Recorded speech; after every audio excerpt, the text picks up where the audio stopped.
Bismillahirrahmanirrahim. Hi and welcome to everyone. In this video, you will learn different types of blockchains. Let's start. The blockchain is a decentralized distributed database that is shared among computer network nodes. Blockchain जो होती है वो basically decentralized distributed database होता है और वो जो database है वो basically जितनी भी उस blockchain को run कर रही होती है nodes उनके ऊपर distributed होता है. Means हर एक के पास उस complete blockchain की या complete database की copy होती है. That is called blockchain. Blockchain can be used in a 4 different ways. Means blockchain को हम 4 different ways से हम लोग use कर सकते हैं या इसकी 4 types हैं. जो first one है वो है public blockchain. Public blockchain means जैसा कि इसके नाम से जाहिर है it's publicly available to everyone और ये बेसिकली परमिशनलेस होती है. परमिशनलेस मींस कि इसको कोई भी बंदा जिसके पास कंप्यूटर है और इंटरनेट है वो इस ब्लॉकचेन को ज्वाइन कर सकता है. इसके अंदर कोई सेंट्रलाइज अथॉरिटी नहीं होती. मींस को कोई एक बंदा मैनेज नहीं करता, ना ही इसको कोई ओन करता है. ये सब लोग मिल के ही इस ब्लॉकचेन को रन करते हैं और जो भी इसके अंदर ब्लॉक क्रिएट होता है सब लोग आपस में उस ब्लॉक को वेरीफाई करते हैं, फिर ही वो ब्लॉक जो है इस ब्लॉकचेन का पार्ट बनता है. क्योंकि पब्लिक ब्लॉकचेन के अंदर कंप्लीट कॉपी होती है हर नोड के पास. मीन कंप्लीट डेटाबेस होता है. इसको कोई भी देख सकता है इसके अंदर क्या चीज़ स्टोर हुई है या क्या ट्रांजैक्शन हुई है. मीन इट्स कंप्लीटली ट्रांसपेरेंट होता है टू एवरीवन और पब्लिकली अवेलेबल होता है. बिटकॉइन जो है वो पब्लिक ब्लॉकचेन की एग्जांपल है. नेक्स्ट वन है जी प्राइवेट ब्लॉकचेन.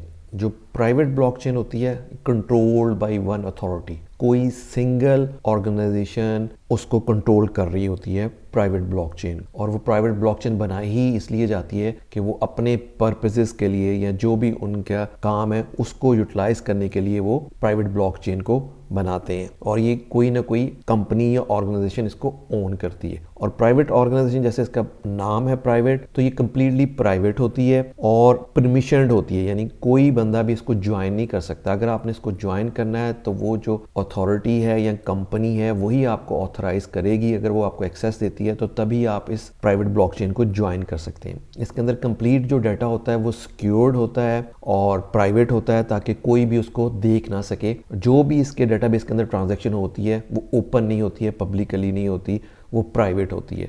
जो इस ब्लॉकचेन का पार्ट होते हैं वही देख सकते हैं कि क्या ट्रांजैक्शन हुई है या क्या उसके अंदर डाटा स्टोर हो रहा है इस ब्लॉकचेन के अंदर. और हाइपर लेजर जो है वो प्राइवेट ब्लॉकचेन की एक एग्जांपल है. नेक्स्ट वन है जी consortium blockchain. Consortium blockchain controlled by a group of companies. जो कंसोर्शियम ब्लॉकचेन है वो बेसिकली ग्रुप ऑफ कंपनीज जो है जिनका इंटरेस्ट एक होता है वो इसको बिल्ड करती हैं. लाइक आप एग्जांपल ले सकते हैं बैंक्स की कह सकते हैं और लाइक इसी तरह हम कह सकते हैं हॉस्पिटल्स की. वो ये चाहते हैं कि उनका जो डाटा है उनके जो यूज़र हैं या उनके पेशेंट्स का डाटा जो है वो एक दूसरे के साथ शेयर करना चाहते हैं. तो वो क्या करेंगे, एक कंसोर्शियम बनाएंगे हॉस्पिटल्स का और जो भी डिफरेंट हॉस्पिटल्स होंगे वो जब उस कंसोर्शियम का पार्ट बन जाएंगे तो वो ही इस ब्लॉकचेन का पार्ट बन सकते हैं.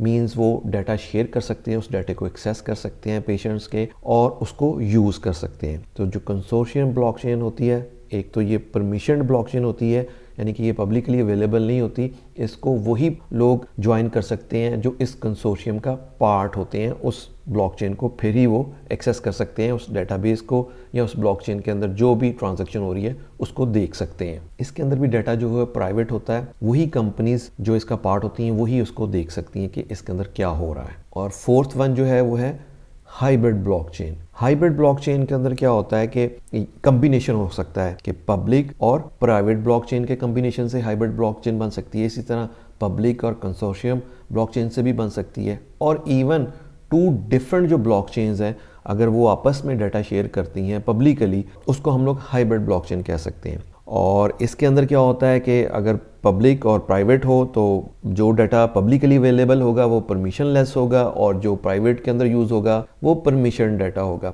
जैसे कि आप ये कह सकते हैं कि अगर एक बैंक है उसके पास जो यूज़र्स हैं उनका जो कंप्लीट उसकी प्राइवेसी है. मींस उसका नाम, उसका ईमेल, उसका एड्रेस वो उसको प्राइवेट रखेगा. लेकिन जो ट्रांजैक्शंस होगी वो उसको क्या करेगा, वो पब्लिक ब्लॉकचेन के ऊपर उसको पब्लिकली अवेलेबल होगा. मींस कि जो भी ट्रांजैक्शंस हो रही होंगी वो तो पब्लिकली अवेलेबल होगी, वो हर कोई देख सकता है कि क्या ट्रांजैक्शन हुई है, क्या डाटा स्टोर हुआ है। लेकिन वो किसने किया है वो सिर्फ प्राइवेट ब्लॉकचेन यानी कि उस बैंक को पता होगा जिसकी वो प्राइवेट ब्लॉकचेन होगी कि इसका ओनर कौन है, ये किसने ट्रांजैक्शन की है। तो इस तरह ये हाइब्रिड ब्लॉकचेन है वो काम करती है। So these are the 4 types of blockchains: public blockchain, private blockchain, consortium blockchain and hybrid blockchain. Thank you. I hope you learn different types of blockchain. If you like this video, kindly share with your friends and please subscribe this channel. Thank you.